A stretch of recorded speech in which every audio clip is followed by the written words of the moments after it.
저는 유학 생활을 하면서요, 미국에서 6년을 살았는데요. 제가 6년 동안 미국 생활을 하는 동안 자주자주 했던 생각 중에 하나가 무엇인가 하면 영어 좀 잘해봤으면 소원이 없겠다였습니다. 물론 몇 년을 살다 왔으니까요, 뭐 미국 생활을 하는데 필요한 기본적인 회화라든지 또 뭐 해외 여행을 하는 정도, 뭐 그런 정도에는 뭐 불편함이 없지만 제가 기대하는 만큼 그렇게 영어 실력이 빨리빨리 잘 늘지가 않더라고요. 그래서 영어 한번 참 유창하게 해봤으면 좋겠다, 그런 생각을 자주 했던 기억이 납니다. 저희가 미국 간지 한 2년쯤 되었을 때요, 하루는 저희 가족이 다 같이 어느 식당에 들러서 외식을 하게 됐는데 제가 그날 음식을 주문을 했거든요. 그때 제가 음식 주문하는 것을 가만히 지켜보고 있던 저희 딸이 제가 음식 주문을 다 끝내고 나니까 저를 보고 그러더라고요. 아빠는 영어 할 때 좀 이상해. 그래요. 뭐 속상하지만 뭐라 반박할 수가 없잖아요. 그래서 제가 저희 딸 보고 그래, 너는 영어 잘해서 좋겠다, 그러고 말았는데요. 근데 제가 영어는 그렇게 능숙하게 잘 하지는 못하지만 제가 두 가지 언어를 완벽하게 구사할 수가 있습니다. 거의 제가 네이티브 수준으로 두 개의 언어를 구사를 하는데요, 그 두 가지 언어가 무엇인가 하면 하나는 경주 말이고 다른 하나는 서울 말입니다. 제가 이 두 가지 언어는 거의 완벽하게 구사를 합니다. 여러분은 몇 개 언어를 구사하실 수 있으신가요? 어떤 사람이 사용하는 그 언어를 보면 그 사람이 어느 나라 사람인지 우리가 금방 알 수 있죠. 그런가 하면 또 같은 나라 사람이라고 해도 그 사람이 사용하는 그 사투리나 억양을 들어보면 어느 지역 출신인지도 또 우리가 금방 파악이 됩니다. 저분은 전라도에서 오셨구나. 저분은 강원도 출신인가 보다.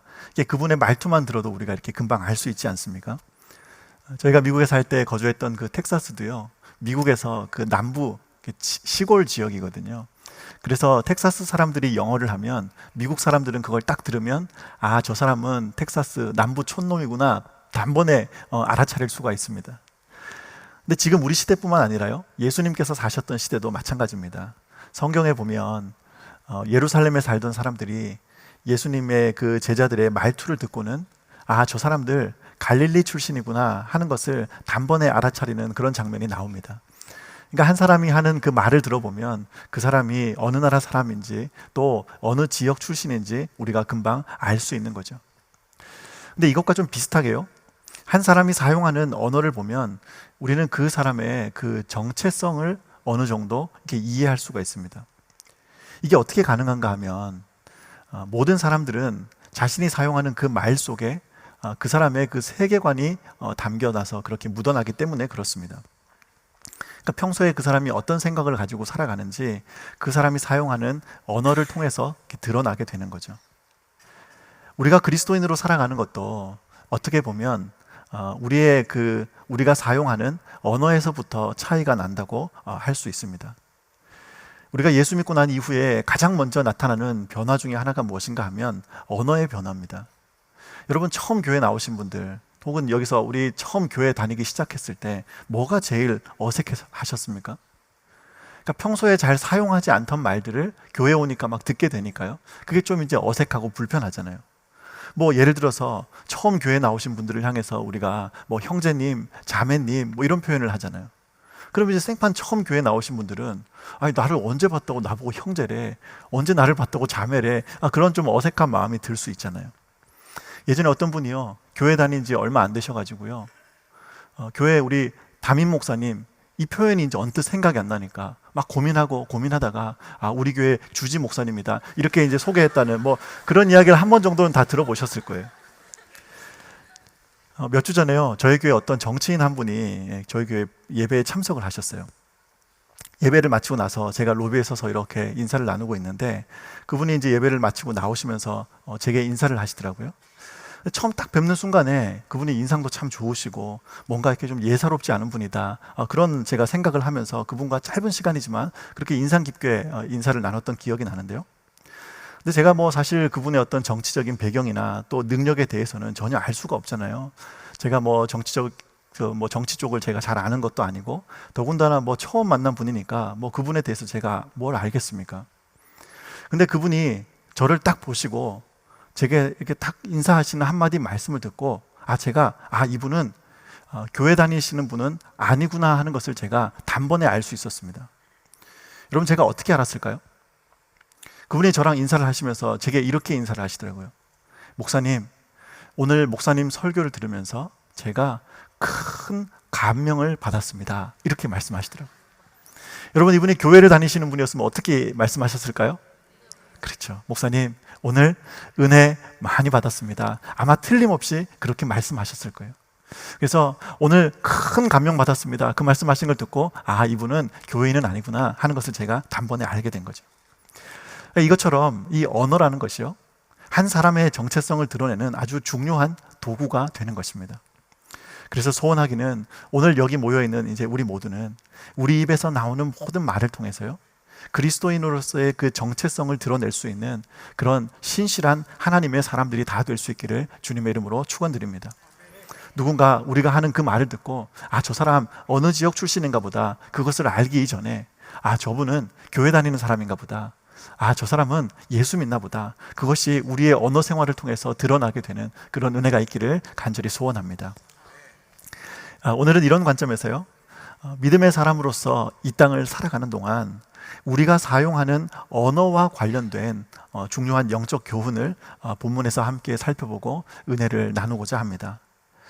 오늘 본문은요, 우리 믿음의 사람이 사용하는 이 언어요, 이 말이 얼마나 중요한지를 깨닫게 해주는 아주 대표적인 말씀인데요, 오늘 본문의 전체적인 스토리가 이렇습니다. 애굽에서 탈출한 이스라엘 백성들이 홍해를 건너서 시내산을 지나 드디어 가나안 땅 바로 앞까지 이르게 됩니다. 그리고 그곳에서 모세는 하나님의 명령을 따라서 각 지파별로 한 사람씩을 선택해서요, 12명의 정탐꾼을 가나안 땅으로 파송합니다. 하나님께서 차지하라고 말씀하신 그 땅이 과연 어떤 땅인지 직접 눈으로 살펴보러 들어간 것이죠. 그렇게 40일 동안 정탐을 마친 이 정탐꾼들이 이스라엘 백성들 앞에 돌아와서 그들 앞에 보고를 하는 겁니다. 우리가 직접 가서 보니까 과연 이 땅은 하나님께서 약속하신 것처럼 젖과 꿀이 흐르는 땅이라 너무나 아름다운 땅이라고 그렇게 고백을 합니다. 근데 여기서 문제가 하나 생기죠. 12명의 정탐꾼 가운데 무려 10명의 그 사람들이 가나안 땅에 들어가는 것에 대한 부정적인 보고를 합니다. 그 땅이 정말 젖과 꿀이 흐르는 그런 땅이 맞기는 하지만 그곳에 이미 거주하고 있는 가나안 족속들이 너무나 거대하고 또 그 성읍이 너무나 견고해서 우리가 결코 그들과 싸워서 이길 수 없을 것이다, 그렇게 부정적인 보고를 하는 겁니다. 이런 정탐꾼들의 보고를 들었던 그 이스라엘 백성들이 어떻게 반응했습니까? 우리 오늘 본문 민수기 14장 2절 말씀인데요, 우리 같이 한번 읽어보겠습니다. 함께 봅니다. 이스라엘 자손이 다 모세와 아론을 원망하며 온 회중이 그들에게 이르되 우리가 애굽 땅에서 죽었거나 이 광야에서 죽었으면 좋았을 것을. 그러니까 10명의 정탐꾼들이요, 그 부정적인 이야기를 하는 것을 듣고는 마음이 빼앗겨버렸던 이스라엘 백성들이 밤새도록 통곡한 이후에 뭐라고 말하냐면, 우리가 차라리 애굽에서 종으로 살다가 죽었거나 아니면 이 광야에서 죽었으면 좋겠다, 이제 그렇게 이야기를 하는 겁니다. 그랬더니 여러분, 결과가 어떻게 되는가 하면 오늘 14장 28절 말씀인데요, 우리 이 말씀도 같이 한번 읽겠습니다. 그들에게 이르기를 여호와의 말씀에 내 삶을 두고 맹세하노라. 너희 말이 내 귀에 들린 대로 내가 너희에게 행하리니. 여러분, 결과가 어떻게 됐다고요? 여호와 하나님께서 그들의 원망과 불평 소리를 들으시고 그들의 말이 내 귀에 들린 대로 그들에게 행하겠다고 그렇게 말씀하시죠. 실제로 이후에 나오는 스토리를 우리가 쭉 살펴보면 여호수아와 갈렙을 제외한 모든 이스라엘 백성들은 정말로 그들이 말한 그대로 가나안 땅에 들어가지 못하고 광야에서 그들의 생을 마감하게 됩니다. 여기서 우리가 정말 이 믿음의 사람이 하는 이 말 한마디가 얼마나 중요한지를 깨닫게 되는 것입니다. 우리의 마음과 생각을 넘어서요, 우리의 입술로 선포되는 말 한마디가 너무나 중요하다는 것입니다. 사랑하는 여러분, 이 시간 제가 여러분들에게 정말 이 사랑의 마음을 담아서 믿음으로 권면합니다. 여기 모인 우리 모두에게는 본문에 나타난 이 이스라엘 백성들이 보여준 이런 어리석은 모습이 없기를 원합니다. 하나님을 원망하고 불평하고 또 하나님을 신뢰하지 못함으로 내뱉는 온갖 그런 불신앙의 소리, 부정적인 그런 말들이 우리 입술에서 완전히 사라지는 그런 은혜가 있기를 주님의 이름으로 축원드립니다. 그렇다면 오늘 본문에 나타난 이 이스라엘 백성들의 모습을 보면서 하나님께서 기뻐하시는 언어 생활, 그것을 위해서 우리가 깨달아야 하는 중요한 영적 교훈이 무엇일까? 오늘 제가 이 말씀을 통해서 두 가지로 함께 살펴보고 은혜를 나누고자 하는데요. 첫 번째로, 우리가 정말 신실한 하나님의 사람으로서 우리의 입술을 지키기 위해서는 우리가 먼저 어떤 소리에 귀를 기울여야 할지 잘 판단해야 합니다. 여러분, 오늘 본문에서 이스라엘 백성들이 하나님 앞에 원망하고 불평하고 차라리 광야에서 죽었으면 좋았겠다, 이런 불신앙적인 말을 내뱉게 된 그 시발점, 그 근본 원인이 어디에 있습니까? 이 부정적인 보고를 했던 10사람의 소리에 귀를 기울였기 때문이지 않습니까? 이처럼 우리가 이 땅을 살아가는 동안 우리가 무엇을 듣느냐 하는 것이 우리 언어 생활에 큰 영향을 미칩니다. 만약에 우리가요, 계속해서 세상의 말, 부정적인 소리, 불신앙의 언어, 그런 것들을 듣다 보면 자꾸만 우리 생각도요 그렇게 변해가고요, 또 우리의 마음이 빼앗겨서요 우리도 그들과 똑같은 그런 말들을 내뱉게 되어 있습니다. 혹시 여러분 주변에요, 입만 열면 부정적이고 비판적인 분들, 뭐만 하면 안 된다, 불가능하다, 할 수 없다, 혹시 여러분 주변에 습관적으로 그렇게 말씀하시는 분들이 계신다면 그런 분들은 가까이 하지 않는 것이 좋습니다. 입만 열면 부정적인 분들이 있어요. 항상 비난하고 비판하고 할 수 없는 이유, 안 되는 핑계거리만 말씀하시는 분들이 계시거든요. 근데 그런 분들을 가까이 하고 계속해서 그분들이 하시는 이야기를 듣다 보면 우리 역시 그렇게 비관적으로 생각이 바뀌게 되고 우리의 말도 자꾸만 부정적으로 변하게 되더라는 것입니다. 여러분, 본문에서 이스라엘 백성들이 범한 치명적인 실수가 무엇입니까? 비록 10명의 정탐꾼들이 정말 부정적인 보고를 했지만 그 12사람 중에 여호수아와 갈렙 두 사람은 긍정적으로 희망의 메시지를 선포했잖아요. 저 땅은 하나님이 우리에게 주신 땅입니다. 젖과 꿀이 흐르는 땅이고 아무리 저들이 강해 보여도 하나님이 함께 하시면 저들은 우리 밥입니다. 담대하게 치러 들어갑시다. 그렇게 이야기를 하는데 이스라엘 백성들이 이 두 사람의 이야기에는 귀를 기울이지 않고 부정적으로 말하던 10사람의 소리에만 귀를 기울인 거예요. 그러니까 그들 인생도 같이 망해버린 것입니다.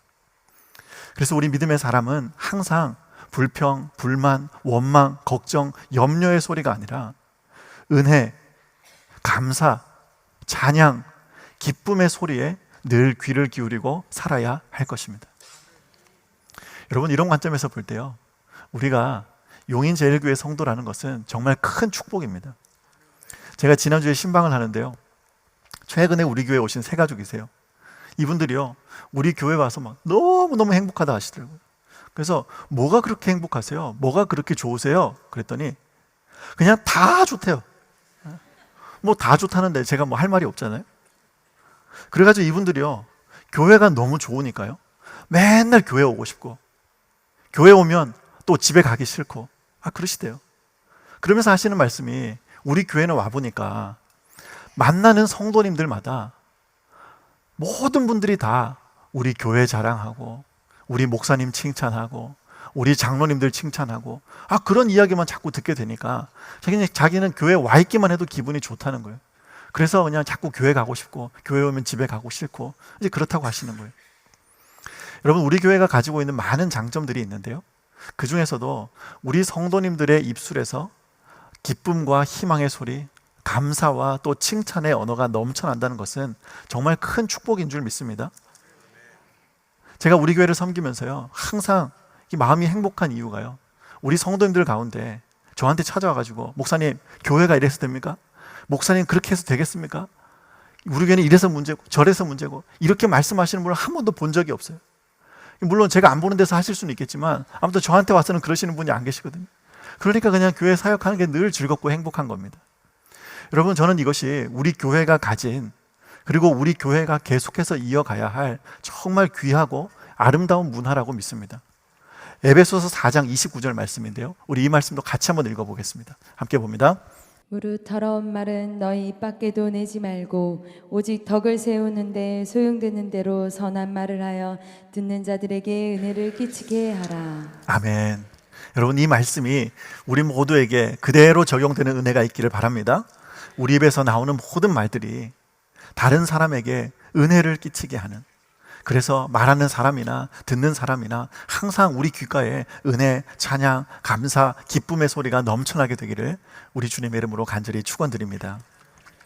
그런가 하면 두 번째로요, 우리 믿음의 사람은 우리가 하는 모든 말을 하나님께서 들으시고 하나님의 귀에 들린 대로 응답하심을 알고 우리의 언어를 원망과 불평이 아닌 믿음의 선포로 바꾸어야 합니다. 여러분 한번 생각해 보십시오. 본문에서 이스라엘 백성들이 우리가 차라리 애굽에서 죽었거나 이 광야에서 죽었으면 더 좋았겠다 이렇게 말을 했는데 이 사람들의 진짜 속마음이 어땠을까요? 이분들이 정말 다시 애굽으로 돌아가서 그냥 거기서 종으로 살다가 죽자, 그냥 우리 가나안 땅 들어가지 말고 여기 광야에서 그냥 방황하다가 죽자, 그게 훨씬 더 좋겠다, 진짜 속마음이 그랬을까요? 아니잖아요. 이 사람들의 진짜 그들의 속마음, 그들의 본심이 무엇입니까? 정말 살고 싶은 거예요. 하나님이 약속하신 그 가나안 땅에 들어가서 정말 풍족한 삶을 누리고 행복하게 살고 싶은 거죠. 그런데 현실을 보니까 그게 쉽지가 않은 겁니다. 불가능해 보여요. 그게 자기들 뜻대로 잘 안 되니까 마음이 힘들고 속상하니까요, 이들이 뭐라고 말합니까? 차라리 여기서 죽었으면 좋겠다, 이렇게 이제 이야기를 한 거죠. 그럼 여기서 질문을 드릴게요.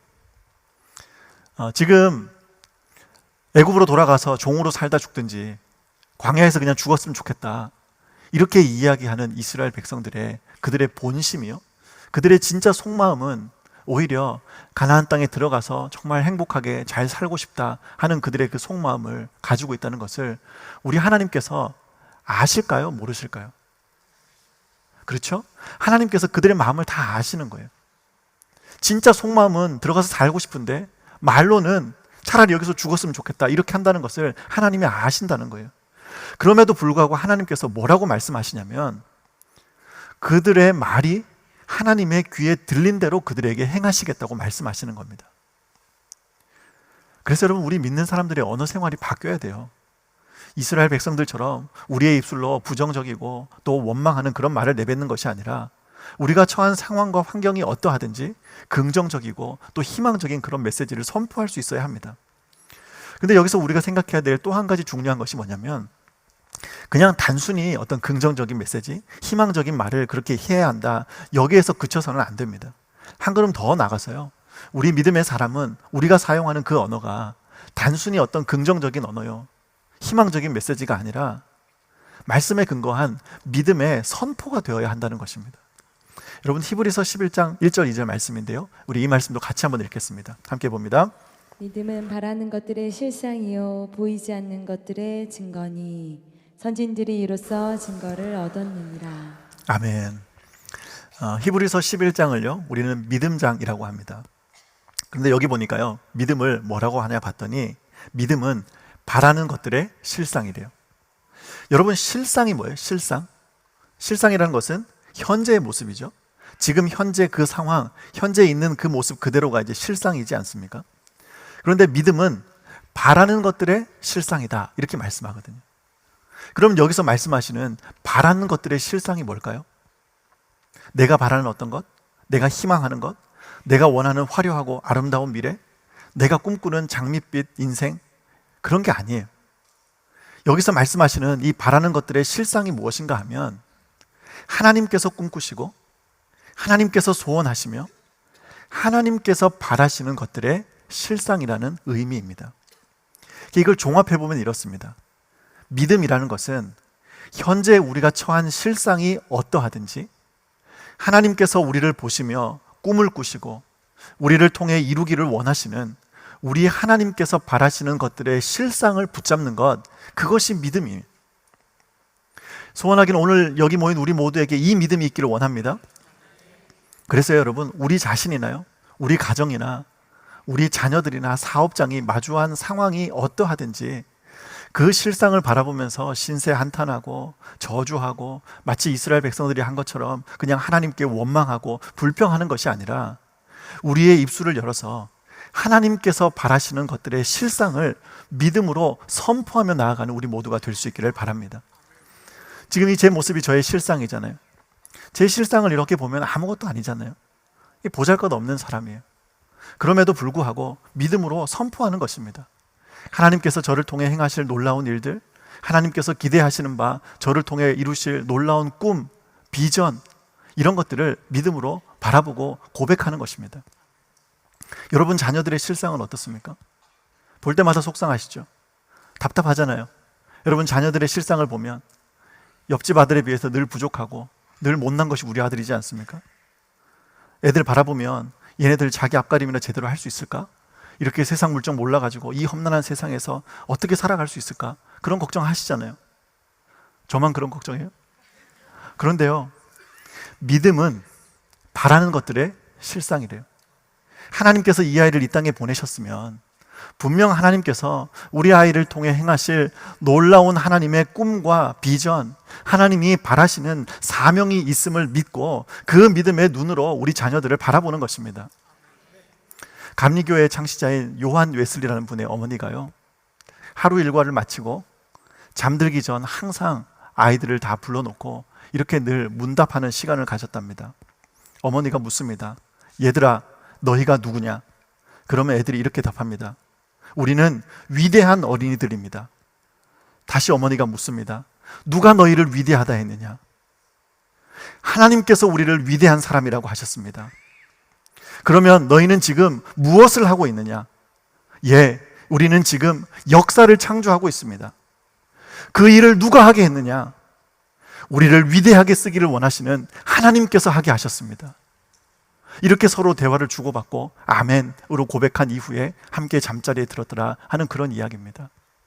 여러분, 이런 위대한 어머니가 계시니까 요한 웨슬리와 같은 이런 대단한 믿음의 사람이 탄생하게 된 줄 믿습니다. 제가 이 말씀을 준비하면서요, 저도 많이 회개했습니다. 제가 지난 목요일 저녁에요, 저희 아들을 불러다가 제가 사과했어요. 민준아, 너는 정말 위대한 하나님의 사람인데 아빠의 편협한 시각으로 너를 보면서 못마땅해 하고 혹시라도 아빠가 부족해서 너한테 마음에 상처 주는 말 한 거 있으면 용서하고 혹시 안 좋은 기억 남아있는 거 있으면 다 잊어버려라. 그리고 민준아, 너 절대로 이거 잊지 마라. 하나님이 너를 정말 위대하게 사용하실 거야.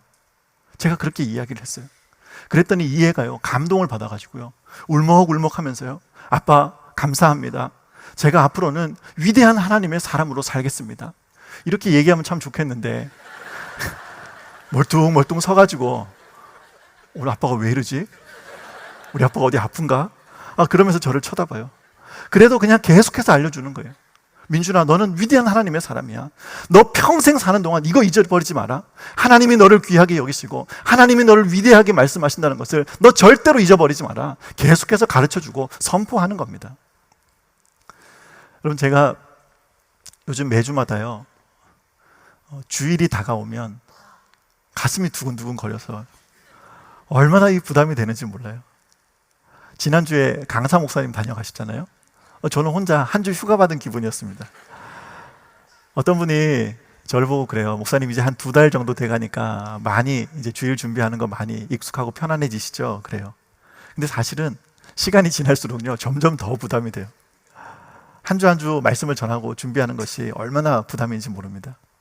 여러분 한번 생각해 보세요. 제가 여기 서서 뭐 제 어떤 생각을 말하고 어떤 제 의견을 제시하는 그런 자리인 것 같으면 그래도 좀 마음이 편할 것 같은데요, 살아계신 하나님의 말씀을 대언하는 자리잖아요. 그러니까 얼마나 이 두렵고 떨리겠습니까? 뿐만 아니라 우리 성도님들이 매주 그냥 한 주 동안 바쁘고 분주하게 사시다가 정말 피곤하고 지치는 육신이지만 그래도 하나님의 은혜가 없으면 살 수 없으니까 오늘도 하나님 말씀 듣고 다시 힘을 내자, 그런 마음으로 이 자리에 나오신 우리 성도님들이신데 한 분도 그냥 왔다가 그 시간을 허투루 보내고 그냥 돌아가시면 안 되잖아요. 2주 전인데요, 금요일 저녁이에요. 어떤 집사님이 제게 문자 메시지를 보내셨는데 그 내용이 무엇인가 봤더니 그분의 가정에 어떤 중요한 기도 제목이 있으셨나 봐요. 근데 어떤 현실의 벽에 딱 부딪히면서 두렵고 겁나는 그런 상황을 마주하게 되셨대요. 그래서 이것을 계속 추진해야 되나 멈춰야 되나 그걸 가지고 고민을 하셨답니다. 그래서 주일 예배를 이제 기다리면서 토요일 날 밤에요, 제게 메시지를 보내셨던 그분 남편 집사님이 하나님께 그렇게 기도를 하셨대요. 하나님, 주일 설교를 통해서 한 번만 더 말씀해 주시면 제가 확신하며 가겠습니다. 그렇게 기도를 하셨대요. 그리고 그 다음 이어지는 이분의 메시지 내용이 이렇습니다. 지난 주일 예배를 드리면서 저희는 주체할 수 없는 눈물이 마구마구 흘렀습니다. 저희의 믿음 없는 연약한 모습을 보시고 하나님께서 한 번 더 확신할 수 있게 말씀해 주심을 느꼈습니다. 제가 이 메시지를 받아들고요, 얼마나 감사했는지 몰라요. 하나님께서 부족한 종의 입술을 통해 선포하게 하신 말씀으로 이런 역사들이 일어나고 있으니까 이것이 얼마나 감격스럽고 또 영광스러운 일입니까? 그런데 이것이 너무나 영광스럽고 또 감사한 일일 만큼 그만큼 매 주일마다 예배를 준비하고 말씀을 준비하는데 제 마음 가운데 이 거룩한 부담감이 있는 거예요. 이번 주에도 분명 우리 성도님들 가운데는 인생에 해결할 수 없는 문제를 안고 하나님 도와주시지 않으면 안 된다고, 하나님 딱 한 번만 내게 말씀해 주십시오, 그런 절박한 심정으로 이 자리에 나오시는 분들이 많이 계실 텐데, 그분들이 예배당에 들어왔다가 그냥 허탈한 마음으로 이 자리를 다시 떠나게 되는 그런 일이 없도록 하나님이 부족한 종을 사용해 주십시오. 종의 입술을 통해 꼭 필요한 하나님의 말씀이 선포되게 해 주십시오. 그렇게 이제 기도하면서 준비를 하거든요. 그러니까 너무 감격스럽고 감사하면서도 동시에 엄청난 두려움과 그런 부담감이 있는 겁니다. 그래서요, 제가 한 주 내내요, 말씀을 준비하면서 그냥 한 주 내내 설교 생각만 해요. 말씀을 또 준비하고 원고를 또 다듬고 혹시 쓸데없는 말이 포함되지 않은지 다시 한번 점검하고, 이 짧은 시간 동안 하나님께서 우리 성도님들께 어떤 말씀을 주기를 원하실까 그렇게 다듬고 또 정리하거든요. 그런데 그렇게 최선을 다해서 준비를 해도요, 막상 주일 아침에요, 예배를 드리기 위해서 이렇게 교회로 오다 보면 가슴이 두근두근 해요. 야, 오늘도 내가 잘 전할 수 있을까? 혹시 설교 준비한 내용 중에 뭐 잘못된 내용은 없을까? 오늘 혹시라도 내가 실수하면 어떡하나? 막 그런 두려움과 부담감이 막 몰려옵니다. 그런데 여러분, 그런 마음이 제게 들 때마다 제가 뭘 하는 줄 아십니까? 제가 오늘 아침에도요, 교회 오면서 똑같이 했는데요, 아침에 운전을 하면서 집에서 저희 이제 교회로 이렇게 오는 길에 룸밀러에 보면 그 거울에 제 얼굴이 비치잖아요. 그러면 제가 거울에 비친 제 얼굴을 보고 주일 아침마다 이렇게 선포하는 거예요. 오 위대한 하나님의 설교자요, 오늘도 하나님이 그대를 통해 일하실 것입니다. 담대함으로 하나님의 말씀을 증거하세요. 오늘도 하나님이 당신을 통해 하나님의 놀라운 역사를 이루어 가실 것입니다. 제가 이렇게 선포를 해요. 만약 누가 보면 정신 나간 사람일 줄 알 거예요. 근데 여러분 한번 생각해 보세요. 제가 저의 실상이요, 연약한 제 모습을 보고 제 자신에게 집중하고 저의 연약하고 부족한 모습을 생각하면 사실 제가 여기서 무슨 자격으로 말씀을 전하겠습니까? 여기 설 수 있는 자격조차 없는 사람인데요. 그런데 믿음은 바라는 것들의 실상이라고 하셨잖아요. 하나님께서 저를 주의 종으로 부르셨으니까 저를 통해 하나님께서 행하실 일들을 믿음으로 선포하는 것입니다. 오늘도 하나님 저를 통해 일하실 줄 믿습니다. 아픔이 있고 걱정이 있고 고민이 있는 성도들이 저의 입술을 통해 선포되는 하나님의 말씀을 듣고 하나님이 주시는 은혜로 그 삶이 변화되며 죽은 영혼이 살아나고 병든 자가 치유되며 풀리지 않는 모든 문제들이 말씀을 듣는 가운데 해결되는 놀라운 역사가 나타나게 될 줄 믿습니다. 믿음으로 선포하는 것입니다. 그러면요, 하나님께서 제가 믿음으로 고백하는 그 소리를 들으시고요, 힘을 주세요. 이 강단에 서면 용기를 주세요. 담대함을 주시는 거예요. 그래서 제가 오늘도 이렇게 감사함으로 담대함으로 이렇게 말씀을 전하게 된 것 아닙니까? 여러분의 인생도 마찬가지입니다. 여러분의 실상을 한번 보십시오. 뭐 그렇게 소망이 없잖아요. 여러분의 실상에 주목하면 정말 부족하고 한없이 연약한 인생이지 않습니까? 그런데 우리를 바라보시는 하나님 아버지의 마음으로 여러분 자신을 향해서 선포하십시오. 여러분 매일 아침에 하루 시작하실 때요, 이렇게 욕실에 거울 앞에 딱 서서 거울 앞에 여러분 모습이 보이잖아요. 그럼 여러분도 똑같이 한번 선포해 보세요. 오 위대한 하나님의 사람이요, 오늘도 하나님이 그대와 함께 하실 것입니다. 이 하루를 담대함으로 살아내세요. 그렇게 선포하세요. 그러면 그 거울 앞에 서 있는 그 사람도요, 여러분 보고 똑같이 이렇게 말할 거예요. 오 위대한 하나님의 사람이요, 여러분이 고백하는 그대로 다시 돌려줄 겁니다. 여러분 사업장도 마찬가지거든요. 여러분 사업에 어려움이 있으십니까? 지난주에 어떤 우리 교구 성도님 한 분이 기도 제목을 보내주셨는데요, 사업장에 이 자금 유통이 잘 안 되어서 힘든 가운데 계신다, 기도를 해달라는 그런 부탁을 하시더라고요. 여러분 뭐 사업 우리 마음대로 우리 뜻대로 잘 안 되잖아요.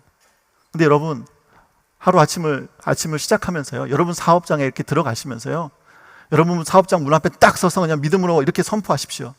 위대한 하나님의 기업이 될지어다. 이 기업을 통해 하나님 놀라운 일을 행하실 줄 믿습니다. 이 사업장을 통해 물질의 복을 주셔서 그 물질의 복으로 교회도 세우고 선교 현장도 일으키고 하나님의 복음이 확장되는데 마음껏 쓰임받는 축복의 통로가 될 줄 믿습니다. 믿음으로 선포하는 것입니다. 여러분 혹시 이 가운데 육신의 질병으로 고통받는 분들이 계십니까? 여러분 믿음으로 선포하십시오. 이 질병을 통해 하나님 영광 받아 주시옵소서.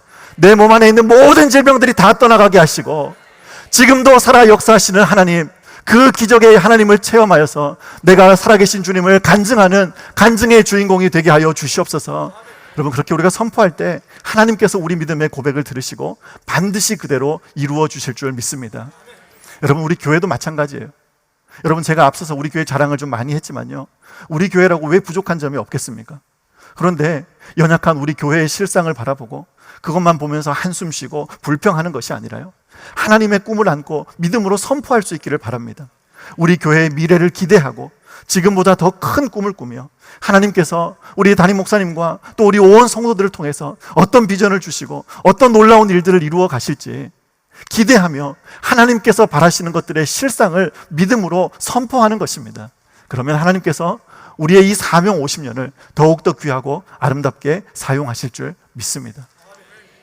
이제 말씀을 정리합니다. 여러분 우리가 예수님을 믿고 신앙생활을 시작한 이후에는요, 필연적으로 우리의 언어 생활이 바뀌어야 합니다. 우리의 입술에 있는 원망, 불평, 부정적인 말들이 다 사라지기를 원합니다. 저주, 비난, 온갖 상스러운 욕설들이 단번에 끊어지기를 축복합니다. 하나님께서 이 시간 제단 숯불로 우리의 입술을 정결케 해주셔서 우리의 입술이 거룩하게 변화되는 역사가 있기를 주님의 이름으로 축원드립니다. 뿐만 아니라 우리의 입술을 통하여서 날마다 믿음의 선포가 끊이지 않기를 간절히 소원합니다.